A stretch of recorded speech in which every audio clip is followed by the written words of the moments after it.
You ask Tiger to solve. This deals with linear equations with one unknown. The final result is x equals 58/5.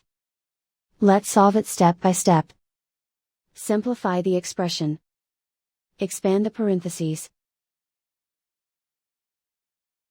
Simplify the arithmetic. Group like terms. Combine like terms. Group all m terms on the left side of the equation. Subtract x from both sides. Group like terms. Simplify the arithmetic.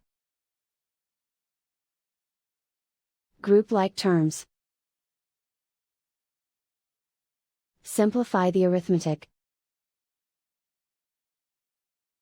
Group all constants on the right side of the equation. Add 8 to both sides. Simplify the arithmetic.